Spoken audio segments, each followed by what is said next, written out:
반갑습니다. 드디어 출애굽을 하게 됩니다.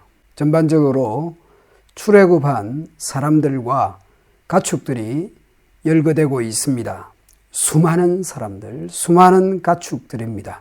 장정만 해도 60만 명, 그 밖에 다른 여러 민족들도 많았습니다. 그리고 양과 소와 수많은 집 짐승떼가 그들을 따랐습니다. 이것은 창세기에서 아브라함과 야곱에게 하셨던 약속대로 성취되었다라는 것을 알려줍니다. 큰 재물을 이끌고 나오리라, 너로 큰 민족을 이루게 하리라 라고 하는 아브라함과 야곱에게 하셨던 그 말씀대로 성취되었다라는 것을 알려줍니다. 출애굽한 사람들 중에는 수많은 다양한 민족들이 있었다라는 것을 짐작할 수 있습니다. 유월절 규례에서도 이방인들이 반복되이 나타나는 것을 볼 수 있습니다.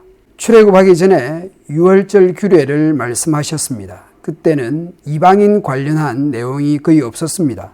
그런데 출애굽한 직후에 오늘 본문에서 유월절 규례를 말씀하면서 이방인 관련해서 길게 열거하는 것으로 보아서 여러 가지 이유로 순수 이스라엘 백성들만 출애굽한 것이 아니라는 것을 짐작할 수 있습니다.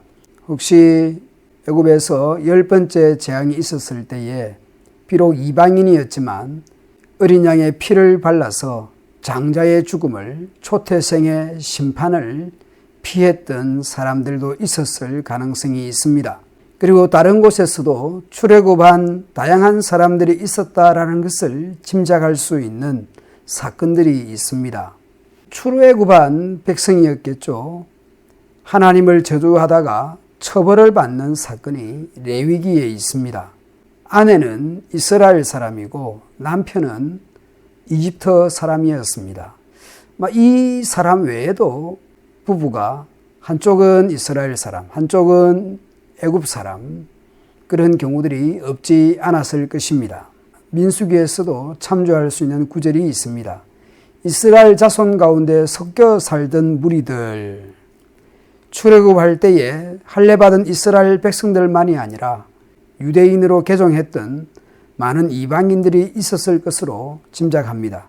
다르게 보면 혈통적 다양성도 있을 수 있고 마치 신자와 구도자가 섞여 있었다고 할까요? 전체 그림으로 보면 마치 열린 공동체라고 할까요? 구성원이 다양했다라는 것을 짐작할 수 있습니다. 그리고 급히 쫓겨나다시피 해서 누룩을 넣지 않은 빵을 구워서 먹게 됩니다. 쫓겨나서 누룩을 넣지 않은 맛없는 딱딱한 빵을 먹는 장면 자체만 생각하면 고생스러운 모습으로 비칠 수 있습니다. 마치 집 나오면 먹고 자고 하는 것들이 많이 불편할 수 있지요. 하지만 하나님의 약속의 성취로서 이루어진 출애굽이고 배부른 가축보다는 배고픈 자유민으로 예배자로 시작한다라는 점에서 엄청난 감사와 감격이 있었을 것입니다. 어떤 측면을 바라볼 것인가 생각해 볼 여지가 있다고 생각합니다. 그리고 출애굽한 그 첫날 밤이 어땠을까요? 개역 개정보다는 표준 세번역이 원문과 분위기상 더 맞지 않는가 생각합니다. 원래 하나님은 졸지도 않고 주무시지도 않는 분입니다. 그런데 마치 신인 동형론적인 표현이 있습니다. 이스라엘이 노예 생활을 하고 있었지만 수백 년 정착해서 살다가 이제 출애굽에서 진을 치고 그 첫날 밤이 캠핑하는 그런 분위기는 아니었을 것입니다. 그런데 그 밤에, 그 첫날 밤에 하나님께서 밤을 새시면서 파수꾼 역할을 하셨다라는 것입니다. 출애굽한 이스라엘이 수백 년 동안 그 노예 생활하던 그 정착민에서 이제 그 애굽을 떠나서 출애굽에서 광야에서 첫날 밤을 보낼 때에 하나님께서 파수꾼이 되셔서 밤을 새면서 그들을 지켜주셨습니다. 그 밤은 주의 밤이었습니다. 비록 딱딱한 빵을 먹고 비록 집을 나온 상황이지만 이제 그곳은 하나님께서 지키시고 보호하시는 그런 주의 밤이 되고 주의 지키심이 되고 주의 함께하심의 밤이었습니다. 앞으로 자자손손 대대손손 기억하고 기념해야 하고 절기로 지내야 하는 유월절, 무교절에 어떻게 참여할 수 있는지, 누가 참여할 수 있는지 말씀합니다.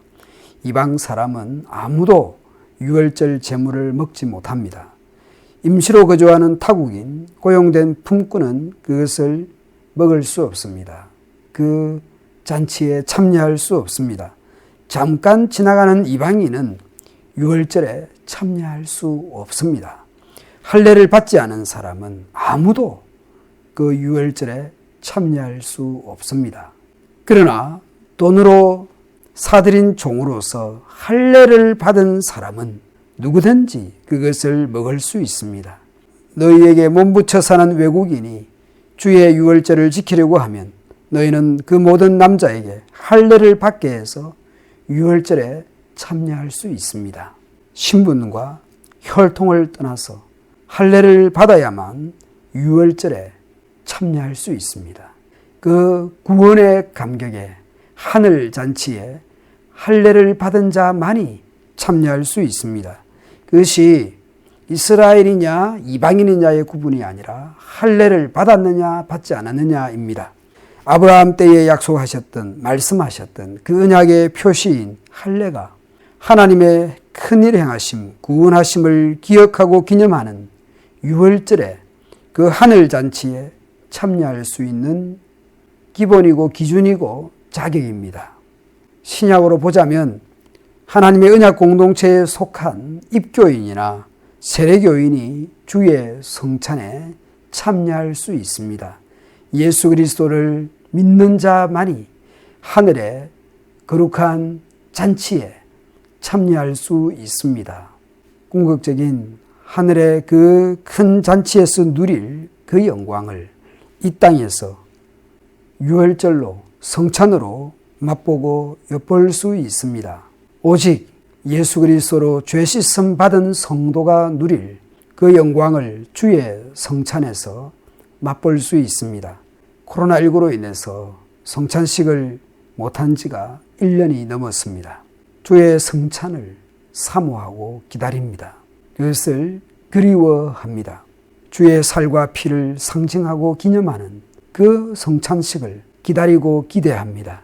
그 전에 이번 5월 6일에 있을 세례식을 준비하면서 수세 예정자들만 아니라 온 공동체가 이 일에 관심을 가지고 기도하고 준비하면 좋겠습니다.